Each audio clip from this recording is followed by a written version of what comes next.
سبحانك لا علم لنا إلا ما علمتنا إنك أنت العليم الحكيم گلے خوشبو ادر حمام روزے رسید استلت محبوب بدستم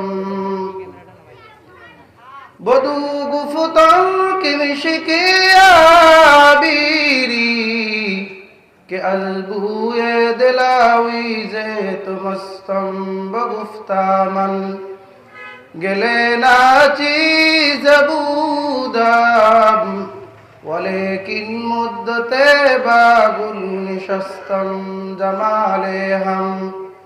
نشیدر من اثر کرد وگر دامن ہما خاکم کے ہستم কেন এ সুবাস কিসের আভাস শুধুই যে মাটি ঢিলা গোসলখানায় খেয়ে মরে জানায় বসে নতুন ফুলের মেলা ফুলকে শুধাই বলো দেখি তাই তুমি কি গুলিস্তান তা যদি না হবে বলো বলো তবে তুমি কি আতরদান বলে হেসে হেসে মরে ভালোবেসে সিনুকে বলেই মাটি ফুল ফুটে যেথা সিনু আমি সেতা তাই সুবাসে হইলাম খাটি ইয়ারে বদ বদতর বুদ আজমারে বাদ হক্কে জাতে পাকে আল্লাহুস সামাদ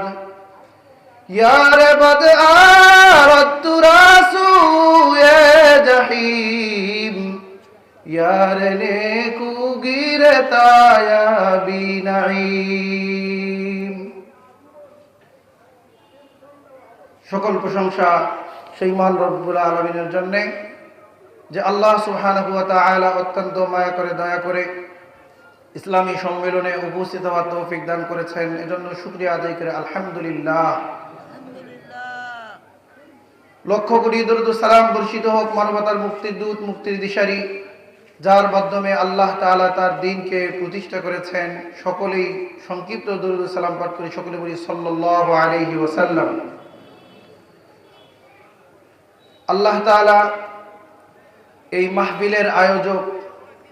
এবং মুঈন মদদগার সাহায্যকারী অংশগ্রহণকারী সকলের মেহনতকে কবুল করে নিন সকলে বলি আমিন সম্মানিত হাজিরিন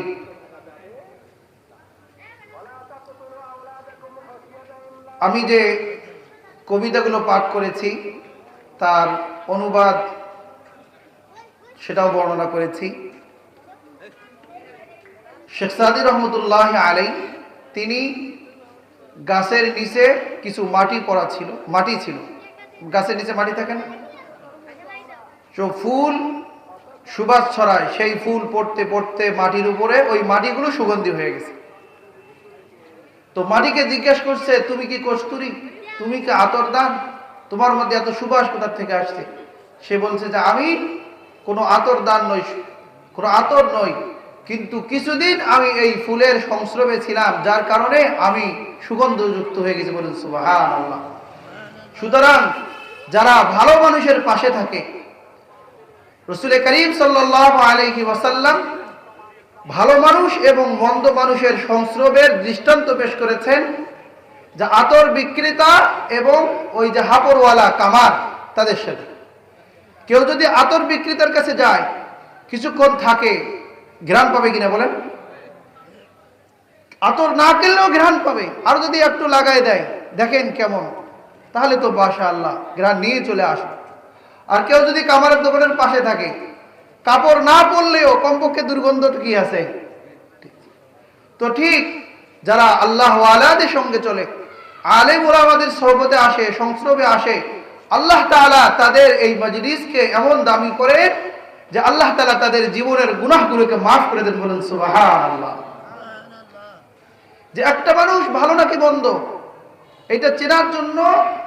এইটা বলার দরকার নাই যে সেই লোকটা কেমন বরং সে কাদের সঙ্গে চলে কাদের সঙ্গে উঠা বসা করে কোন মজলিসে যায়, কোন বৈঠকে যায়, কোন সম্মেলনে যায়? গানের মাহফিলে, গানের মঞ্চে, নাকি ওয়াজ মাহফিলে? কবি বলেন, আনিল মারই লা তাসআল ওয়া আবসির করিনাহু ফাইন্নাল করিনা বিল মুকারিনি ইয়াক্তাদি। যে ওই ব্যক্তি সম্পর্কে তুমি জিজ্ঞাসা করো না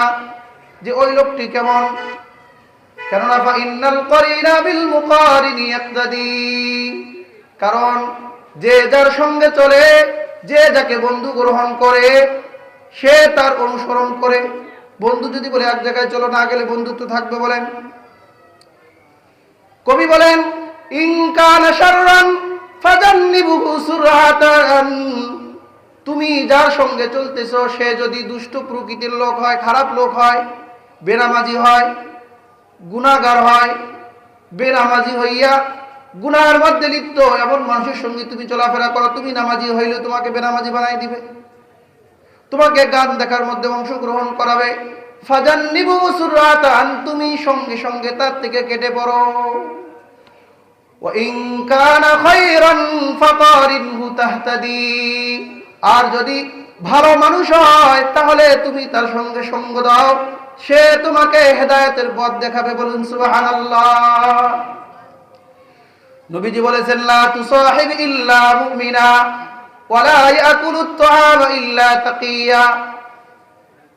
যে তুমি যদি কাউকে বন্ধু গ্রহণ করো তাহলে যেন